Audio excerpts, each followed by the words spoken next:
Hello and welcome to another Here's the Storm Quick Tip. Today I want to talk about the 311 on Towers of Doom.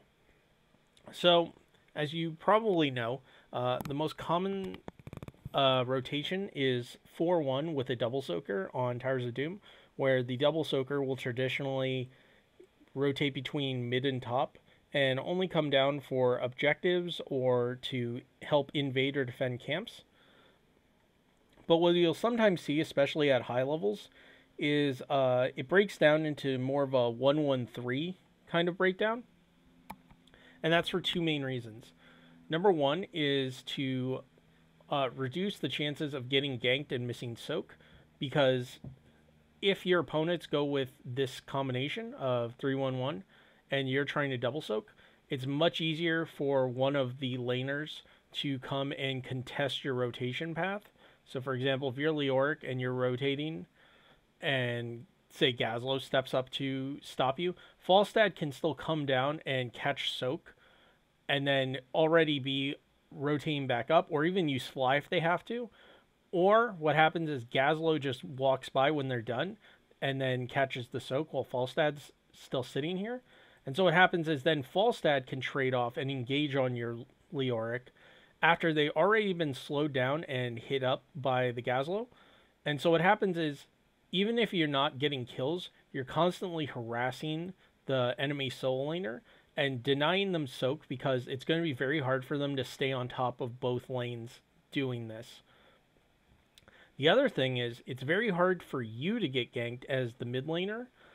One thing that is common with 4-1 rotations is that at some point when you go mid, they're going to call for a gank, and what's going to happen is if the enemy team, if you're in Storm League rather, or if people are in comms and don't call missings, what's going to happen is someone's going to miss for a little while. They may think they're on camp or something, and you're going to go get ganked mid by 2 or 3 people.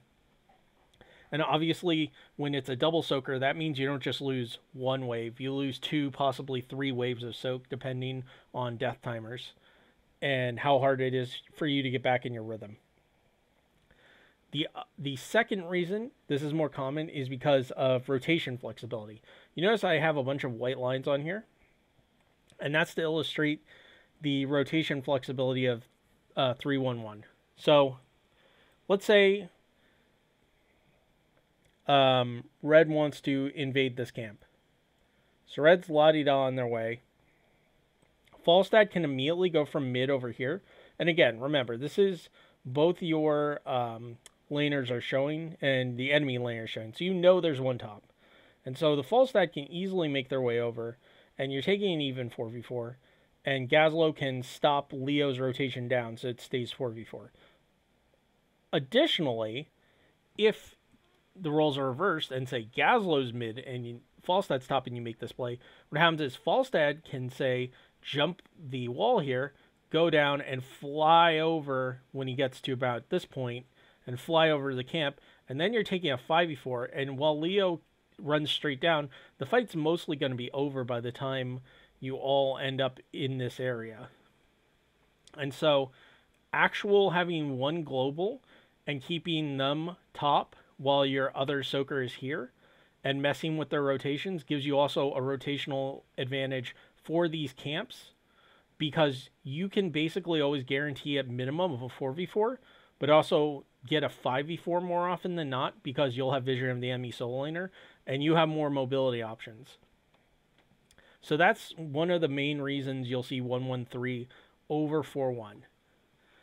The one downside is pretty obvious. Because you're doing this, what's happening is they'll have an extra hero bot. So you really have to be safe when you're playing this, and you really have to have good comms. Again, this almost doesn't work without comms, just because it relies entirely on complete map awareness by who's in mid and top lane to come down and help bot. And so what happens is, usually people who try this, bot just gets shoved in because people don't respect the enemy advantage, and they don't get enough out of their global. And so because of that, they end up losing bot, and then they're stuck behind for the rest of the game, and they just write the strategy off. But the reason you should be going 1-1-3 with a global or someone who can rotate very quickly, like a Urel or a Malthael, like on a pale horse or whatever, or Divine Steed, and etc., is because then you gain rotation advantages. So if you have good rotations and you have good comms, I highly recommend trying it on Towers of Doom. If you don't, just stick to the normal 4-1. There's way less chance. There's way less moving parts. So the odds of it going wrong in a dramatic fashion are reduced significantly. All right. I hope that helps, and have a great day.